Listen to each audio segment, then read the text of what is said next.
नमस्कार साथियों।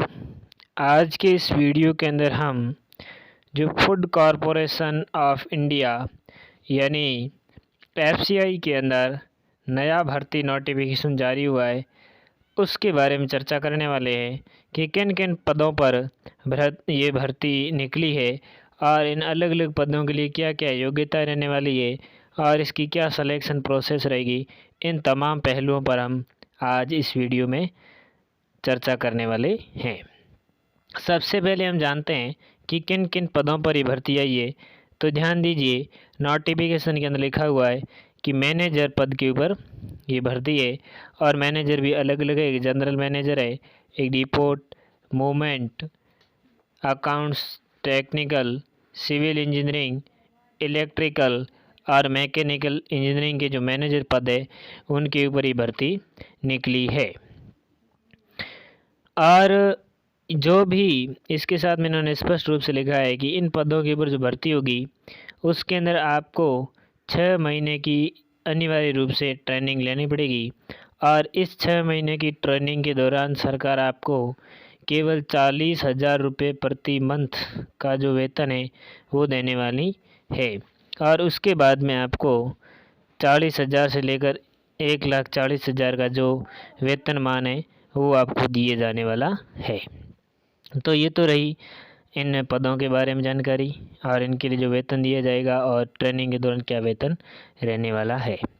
अब यहाँ जो ये वैकेंसी निकली है ये एफसीआई के द्वारा भारत को 5 जोन के अंदर बांटा गया है और अलग अलग जोन के अंदर ये वैकेंसी निकली है। किस जोन में कौन कौन से राज्य और केंद्र शासित प्रदेश आते हैं इनकी हम बात करेंगे, लेकिन हम यहाँ देख लेते हैं कि किस जोन के अंदर कितने कितने पद रहने वाले हैं और इनके लिए क्या क्या कम से कम आयु होनी चाहिए। तो सबसे पहले बात करें यहाँ पर नॉर्थ जोन की। तो नॉर्थ जोन के अंदर जो वैकेंसी के अंदर लिखा हुआ है कि यदि आप मैनेजर जनरल के ऊपर अप्लाई कर रहे हो तो उसके अंदर आपके पास कम से कम अधिकतम आयु है, मैक्सिमम एज है वो आपकी 28 होनी चाहिए, यानी 28 के ऊपर आपकी आयु है तो आप इसके अंदर फॉर्म फिलअप करने के लिए एलिजिबल नहीं हो। और इसकी जो टोटल पोस्ट है वो केवल और केवल नॉर्थ जोन के अंदर एक है।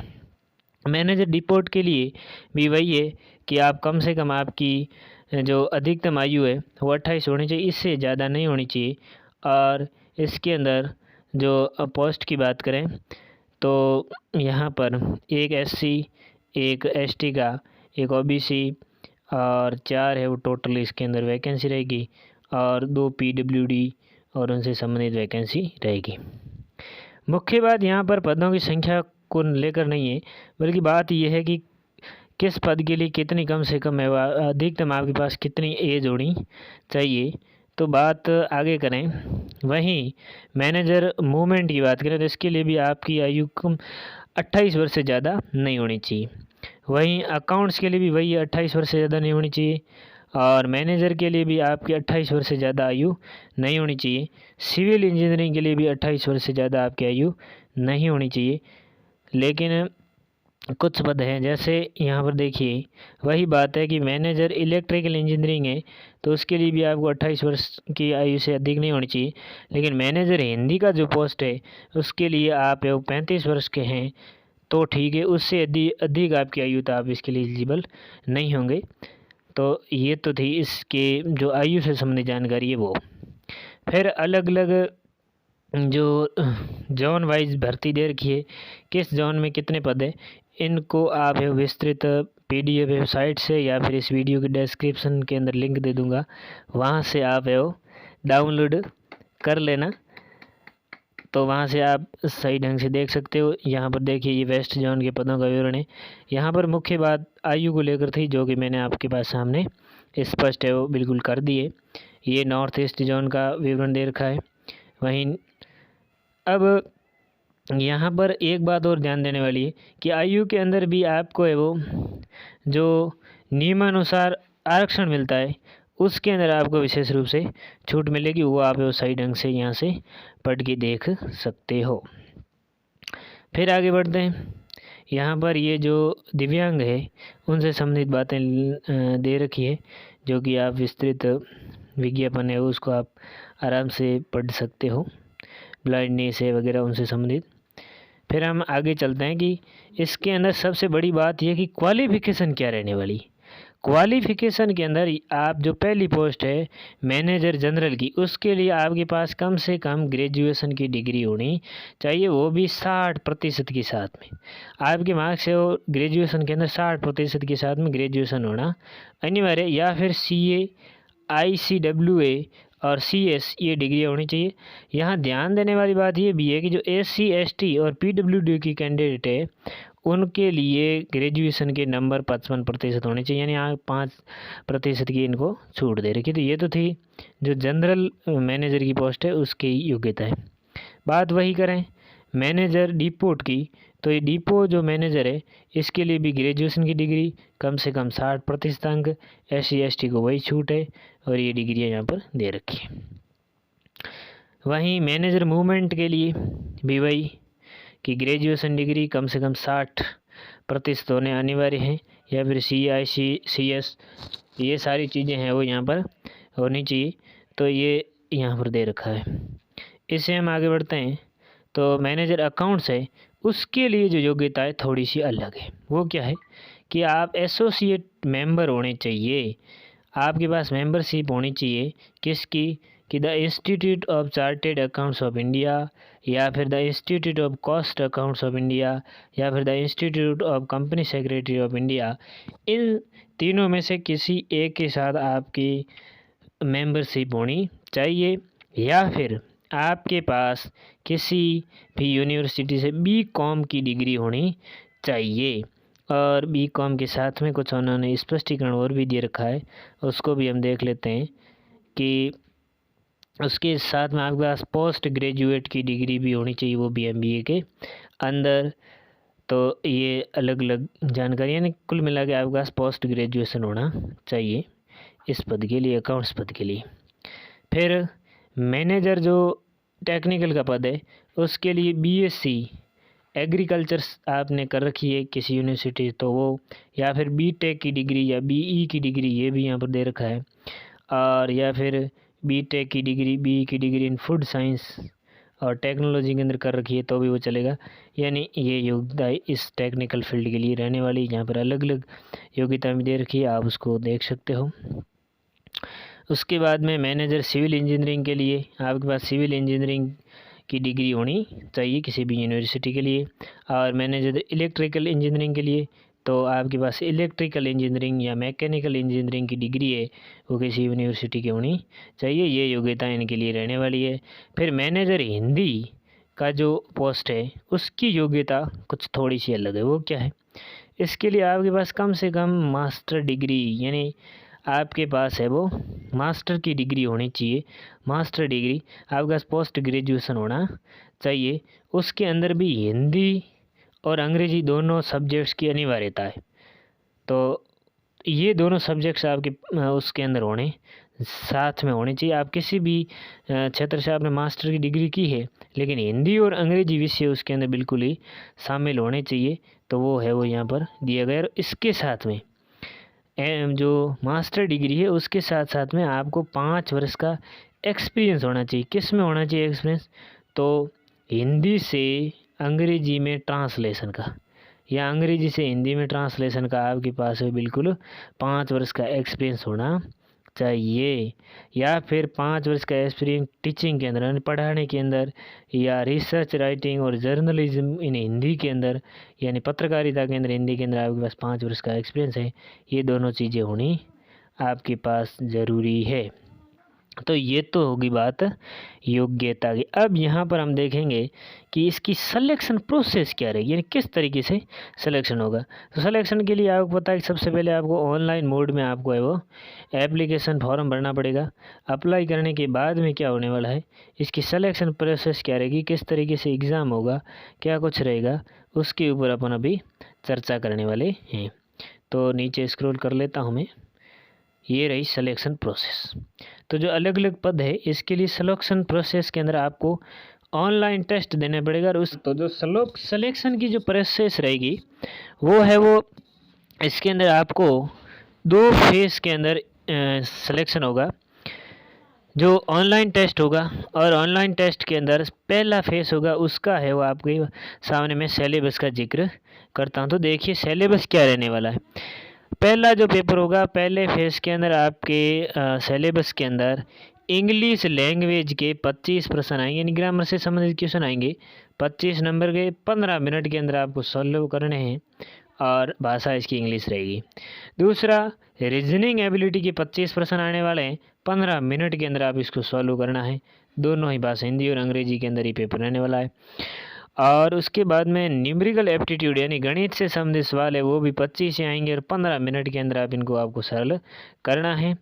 फिर बात करें इसके अंदर जो चौथा भाग रहेगा इस पेपर का वो इस प्रकार है कि इसके अंदर आपको जनरल स्टडीज यानी कि जिसके अंदर भारत का इतिहास और अर्थव्यवस्था, भूगोल और जनरल साइंस है वो आपको कक्षा 8वीं तक के लेवल के 20 प्रश्न इसके अंदर पूछे जाएंगे और 5 प्रश्न है वो करंट अफेयर के पूछे जाएंगे। कुल मिला के 25 प्रश्न रहने वाले हैं और 15 मिनट के अंदर आपको इसको सॉल्व करना है और हिंदी और इंग्लिश दोनों ही माध्यम के अंदर पूछे जाने वाला है। इस प्रकार से कुल मिला के आपको 100 प्रश्न पूछे जाने वाले हैं 60 मिनट यानी 1 घंटे के अंदर इस पेपर को आपको सॉल्व करना है। तो ये रहेगा पहले में आपके सिलेक्शन की प्रोसेस। सारे के सारे क्वेश्चन हैं वो आपके ऑब्जेक्टिव टाइप के क्वेश्चन यहाँ पर पूछे जाने वाले हैं। सारे के सारे क्वेश्चन ऑब्जेक्टिव होंगे और इसके अंदर भी आपके नेगेटिव मार्किंग है वो 1/4 रहने वाली है, यानी गलत उत्तर के लिए आपको 1/4 सही जो सही की है उनमें से आपके नंबर कटने वाले हैं। नेगेटिव मार्किंग 1/4 रहने वाली है। अब सेकंड फेज होगा उसके अंदर आपके जो अलग अलग पद हैं उनके लिए अलग अलग पेपर रहने वाले हैं। तो किस तरीके से होगा, जो जनरल मैनेजर का पद है या मैनेजर डिपोट का पद है या फिर मैनेजर मूवमेंट का, इनके लिए तो केवल आपको सेकंड फेज के अंदर एक ही पेपर देना पड़ेगा तो ये मामला फिनिश हो जाएगा। फिर मैनेजर अकाउंट्स है, टेक्निकल और सिविल इंजीनियरिंग है और उसके साथ साथ मैनेजर इलेक्ट्रिकल इंजीनियरिंग वाला है, इलेक्ट्रिकल मैकेनिकल इंजीनियरिंग वाला। इनके लिए आपको पहला और दूसरा दोनों ही पेपर देने पड़ेंगे, यानी 2 पेपर इसके लिए होंगे।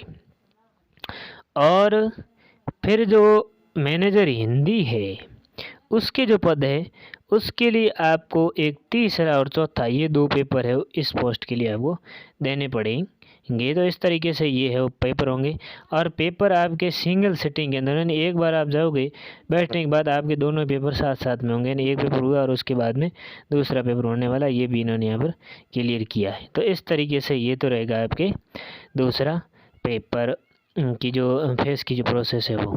और फिर यहाँ पर अलग अलग जो पेपर होंगे वो कितने कितने घंटे के होने वाले, उसके अंदर कितना समय रहेगा और क्या सिलेबस रहेगा, ये भी इन्होंने यहाँ पर विस्तृत रूप से दे रखा है। तो आप हो इसकी PDF के अंदर आराम से पढ़ सकते हो। तो ये तो बात सिलेबस की रही जो कि बिल्कुल क्लियर ढंग से दे रखा है, तो आप इसको आराम से PDF को पढ़ करके देख लेना कि सेकंड फेज़ के अंदर क्या क्या है वो रहने वाला है। अब हम देखेंगे कि इसमें एक बात और ये भी ध्यान रखनी है कि प्रत्येक जो राज्य रहेगा उसके अंदर फेज फर्स्ट का है वो, उसके अंदर जो मुख्य मुख्य शहर है वहाँ पर है वो आप देख सकते हो कि एग्ज़ाम का सेंटर रहने वाला है। तो यहाँ पर इन्होंने ये भी क्लियर किया है कि कहाँ कहाँ एग्जामिनेशन के सेंटर रहने वाले, यानी प्रत्येक राज्य के अंदर लगभग मोटे मोटे जो शहर है वहाँ पर इन्होंने सेंटर दिया है। और सेकंड फेज़ के अंदर भी हम यहाँ देख सकते हैं कि लगभग प्रत्येक राज्य के अंदर इन्होंने अपने सेंटर है वो दिए हैं कि हर राज्य के अंदर एक एक शहर तो कम से कम है ये जहाँ पर कोई न कोई है वो सेंटर रहेगा। फिर हम आगे बात करते हैं कि किस तरीके से जो जोन की बात हुई थी कि किस जोन में कौन कौन से राज्य होते हैं, ये भी एक इम्पोर्टेंट चीज़ है। तो इसको हम यहाँ पर देख लेते हैं। देखिए नॉर्थ जोन के अंदर चंडीगढ़, दिल्ली, हरियाणा, हिमाचल प्रदेश, जम्मू कश्मीर, लद्दाख, पंजाब, राजस्थान, उत्तराखंड और उत्तर प्रदेश, ये जो 10 केंद्र शासित प्रदेश और राज्य हैं वो नॉर्थ जोन के अंदर आने वाले हैं। फिर बात करें साउथ जोन की तो अंडमान एंड निकोबार द्वीप समूह, आंध्र प्रदेश, कर्नाटक, केरल, तमिलनाडु, तेलंगाना, लक्षद्वीप और पुदुचेरी है, ये रहने वाले हैं 8 जो केंद्र शासित प्रदेश और राज्य हैं, ये साउथ जोन के अंदर रहेंगे। ईस्ट जोन के अंदर बिहार और झारखंड, उड़ीसा, सिक्किम और वेस्ट बंगाल, ये 5 राज्य रहने वाले हैं। फिर बात करें वेस्ट जोन की, तो वेस्ट जोन के अंदर छत्तीसगढ़, दादरा और नागर हवेली, दमन एवं दीव, गुजरात, गोवा, मध्य प्रदेश और महाराष्ट्र, ये वेस्ट जोन के अंदर रहेंगे। फिर नॉर्थ ईस्ट जोन की बात करें तो अरुणाचल प्रदेश, असम, मणिपुर, मिजोरम, मेघालय, नागालैंड और त्रिपुरा, ये राज्य है वो नॉर्थ ईस्ट जोन के अंदर रहने वाले हैं। फिर यहाँ पर आपको ध्यान देना है कि ये जो एग्ज़ाम होगा इसके लिए आपको बिल्कुल है वो ऑनलाइन फॉर्म भरना पड़ेगा, और ऑनलाइन फॉर्म फिलअप करने की जो वेबसाइट रहेगी वो fci.gov.in रहेगी। ये इस वेबसाइट को आपको ध्यान में रखना है और यहीं से आपको अपना फॉर्म है वो फिलअप करना है। फिर फॉर्म फिलअप करने के लिए फॉर्म फीस की बात करें तो यहाँ पर आपको ध्यान रखना है कि जो SC, ST और PWD और महिला कैंडिडेट है उनके लिए तो आपको किसी प्रकार की फॉर्म फीस देने की ज़रूरत नहीं है, उसको छूट दी गई है। और बाकी जो भी कैंडिडेट है उनके लिए पर कैंडिडेट आपको 800 रुपये की फ़ीस है वो भरनी पड़ेगी, और आपका जो बैंक का चार्ज लगेगा वो इससे अलग है, यानी GST वगैरह वो तो अलग रहेगा, लेकिन 800 रुपये की आपको फ़ीस भरनी पड़ेगी। ये है वो बात यहाँ पर स्पष्ट की गई है। तो इस तरीके से ये था कि किस तरीके से SBI का सिलेबस है, क्या प्रोसेस है और इसकी फॉर्म फीस क्या रहेगी। और ये भी बात आपको ध्यान रखनी है कि ये जो फॉर्म है ये 25 तारीख से यानी 25 अगस्त से शुरू होने वाले हैं, ये भी आपको ध्यान में रखना है। 25 अगस्त से ये बिल्कुल फॉर्म है वो स्टार्ट हो जाने वाले हैं, तो इस बात को भी आपको ध्यान में रखना है। और जो ऑनलाइन फॉर्म फिलअप की जो डेट है वो इन्होंने स्पष्ट की है 27 अगस्त 2022 से लेकर के और आपको 26 सितंबर 2022 तक आप है वो फॉर्म फिलअप कर सकते हो। इस अवधि के अंदर आपको फॉर्म फिलअप करना है।